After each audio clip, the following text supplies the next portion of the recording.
देखिए, कुछ लोग क्यों कह रहे हैं, आप अपने हमारे एलजी साहब का नाम लीजिए ना, जो उन्होंने ये कहा कि इसमें फॉरेन हैंड है। तो मेरा ये कहना है कि अगर इसमें फॉरेन हैंड है, कुछ डोडा के लोग ज़ख्मी हैं, कुछ नेपालीज ज़ख्मी है, तो क्या नेपाल से एक दो आदमी आके, डोडा से 3 लोग आके हमारे 5,000 जवानों को भड़का सकते हैं 2-3 दिन में? ये हमारे यूथ का फ्रस्ट्रेशन था। कोई फॉरेन हैंड, कोई सोना मांगचू, कोई कांग्रेस वाला, इनका कोई, मैं इस बात को बिल्कुल नहीं मानता हूँ। ये हमारे यूथ का फ्रस्ट्रेशन था, उनके अनएम्प्लॉयमेंट का, और उसी का ये नतीजा था। सोनम वांगचुक का भी नाम आया, कांग्रेस का नाम आया कि ये लोग इन्वॉल्व हो सकते हैं। कुछ नेपाली नागरिकों का भी नाम निकल करके सामने आया। एलजी साहब का भी एक बयान आया कि फॉरेन एलिमेंट्स इसमें मैं आपको कह रहा हूँ ना, ये सारा बहानाबाजी है। अगर फॉरेन एलिमेंट है तो आप लोग क्या कर रहा था? आपके इतने एजेंसीज है यहाँ पर, दुनिया भर के एजेंसीज लद्दाख में है, तो वो लोग क्या कर रहा था? ये तो टोटल उनका फेलियर है अगर फॉरेन हैंड था तो।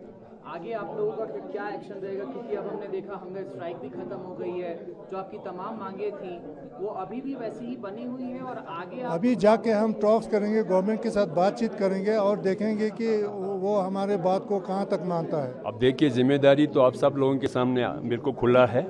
कल देखिए, हमारे लोग, हमारे बच्चे जो आउट ऑफ फ्रस्ट्रेशन कुछ उन्होंने इस तरह से हंगामा किया, जिसमें कुछ मैंने पहले आप लोगों को अर्ज़ किया कि कोलेटरल डैमेज हुआ, लेकिन हम एक्सपेक्ट नहीं कर रहा था गवर्नमेंट की इतनी सी नुकसान पर लोगों की जानें तक चली जाए।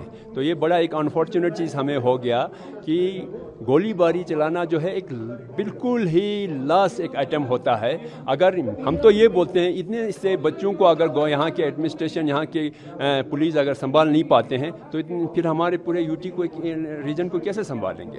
ये तो कल बच्चे थे जो आउट ऑफ फ्रस्ट्रेशन उन्होंने कुछ किया था। इन चीज़ों को ज़रा अगर टेकफुली इसको हैंडल कर लेता तो ये कंट्रोल में आ जाना था। लेकिन पता नहीं, हमें यही तो हम बोलते हैं कि एक जुडिशियल इंक्वायरी हो जाए, आखिर किसने ऑर्डर दे इस तरह से फायरिंग करने का, क्यों करना पड़ा, इतना क्या हालात बिगड़ गया था जी जहाँ पर इनडिस्क्रिमिनेट फायरिंग करना पड़े, और जिसमें कम नहीं हुआ लद्दाख जैसे इतने छोटे से पॉपुलेशन में 90 लोगों को ज़ख्मी करना गोली से, और जिसमें से हमें बहुत दुख है, हमारे 4 बच्चों की जानें चली गए जिन्होंने हमारे मुद्दे के लिए आवाज़ उठाया था, और मुद्दे को आवाज़ उठाने उसके लिए आगे बढ़ के मांग करने के लिए जाने तक देना पड़े। ये तो बहुत ही अनफॉर्चुनेट चीज़ है। निश्चित तौर पर ये बहुत दिल दुखाने वाला भी है। किस तरीके से आप देखते हैं ये तमाम जो बयान आ रहे हैं कि फॉरेन एलिमेंट्स का इन्वॉल्वमेंट था, नेपाली नागरिकों का इन्वॉल्वमेंट था? अरे अभी आपके सामने सारा बात रखा ना, कोई किसी बाहर का इन्वॉल्वमेंट नहीं है। यहाँ लद्दाख में मज़दूर है, काम करने वाले, डोडा के लोग मज़दूर आते हैं, नेपाली मज़दूर आते हैं, ये राह चलते लोग थे। ये लोग भी इस गोली की जद में आ गया, और जब वो आ गया तो उसको एक खामखा फॉरेन हैंड का हैंड लगाता है। तो ये तो बड़ा एक बच्चेगाना एक स्टेटमेंट हो गया मेरे ख्याल से।